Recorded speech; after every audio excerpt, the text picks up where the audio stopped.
High everyone, स्वागत छ तपाईहरुलाई फेरि पनि अर्को एउटा नयाँ भिडियोमा।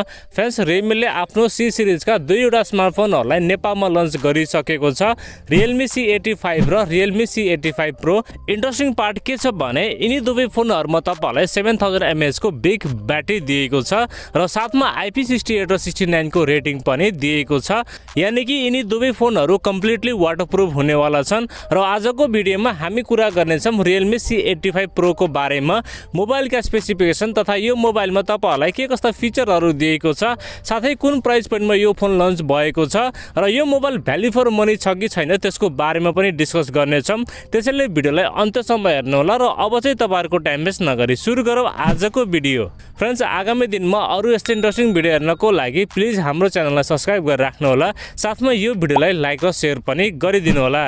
सबैभन्दा पहिला हामी कुरा गरौँ Realme C85 Pro मोबाइलको डिजाइन र डिस्प्लेको बारेमा। डिजाइनको बारेमा कुरानु पर्दा फोनको ब्याक साइडमा तपाईहरुलाई ट्रिपल रियर क्यामेराको सेटअप, त्यसैको साथमा LED फ्ल्याश र तलपट्टि चाहिँ Realme को ब्रान्डिङ पाउनुहुनेछ। त्यसैगरी अगाडिपट्टि तपाईहरुलाई सेन्टर कन्सोल डिस्प्ले दिएको छ र साथमा ग्लासको प्रोटेक्सन पनि दिएको छ।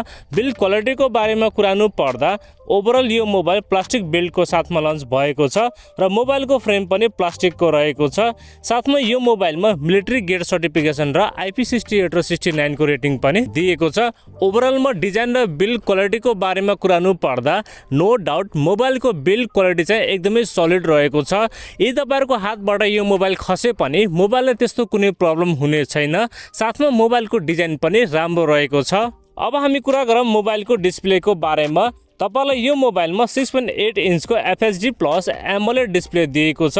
साथमा 120 हर्ट्ज को फास्ट रिफ्रेश रेट पनि तपाईलाई यो डिस्प्लेमा दिएको छ। र ब्राइटनेसको बारेमा कुरानु पर्दा तपाईलाई यो डिस्प्लेमा 4000 निट्स पिक ब्राइटनेस दिएको छ, यानी कि इन्डोर र आउटडोर युसेजको लागि तपाईलाई यो डिस्प्लेमा कुनै पनि प्रब्लम आउने छैन। ओभरअलमा डिस्प्लेको बारेमा कुरानु पर्दा मोबाइलको डिस्प्ले चाहिँ टप क्लासको रहेको छ।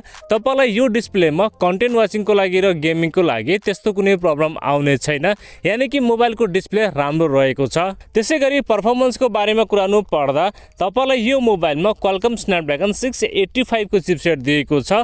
6 न्यानोमिटरमा बनेको कारणले तपाईलाई यो मोबाइलमा हिटिङको इस्यु चाहिँ कम पाउनुहुनेछ।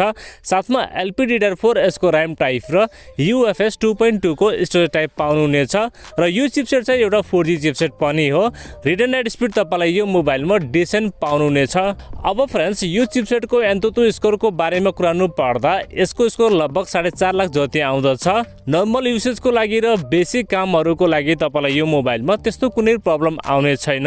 सोशल मिडिया एप्सहरु चलाउनको लागि तथा बेसिक गेम्सहरु खेल्नको लागि तपाईलाई यो मोबाइलमा त्यस्तो कुनै प्रब्लम आउने छैन।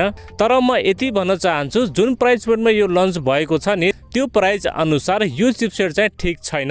त्यसैगरी सफ्टवेयर तपाईलाई यो मोबाइलमा Android 16 पाउनुहुनेछ, जुन चाहिँ Realme UI 6.0 मा रन गर्दछ, जसमा तपाईलाई सफ्टवेयर एक्सपिरियन्स चाहिँ ठिकठाकै पाउनुहुनेछ। अब हामी कुरा गरौँ क्यामेराको बारेमा।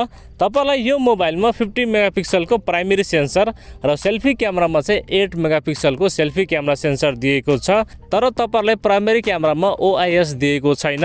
भिडियो रेकर्डिङको बारेमा कुरानु पर्दा दुवै क्यामेराहरुबाट तपाईले 1080 को 30 fps सम्म चाहिँ भिडियो सुट गर्न सक्नुहुनेछ। ओभरअलमा क्यामेराको बारेमा कुरानु पर्दा प्राइमेरी क्यामेरा चाहिँ यो मोबाइलको राम्रो रहेको छ, तर सेल्फी क्यामेराले चाहिँ तपाईलाई डिसअपोइन्ट गर्न सक्छ।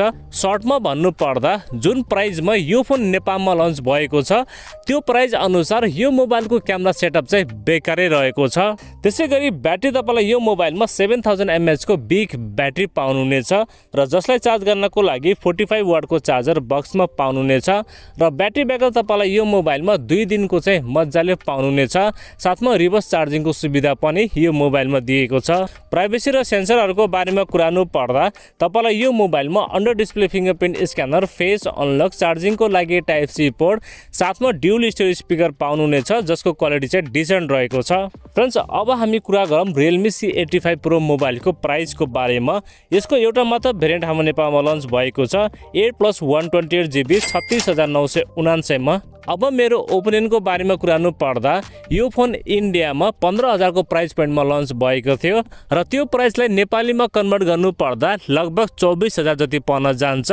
अब खै के कति कारणले यो फोन हाम्रो नेपालमा यति ओभर प्राइस पोइन्टमा लन्च भएको छ। यदि तपाईहरुलाई यसको कारण थाहा छ भने प्लिज कमेन्टमा लेखिदिनु होला।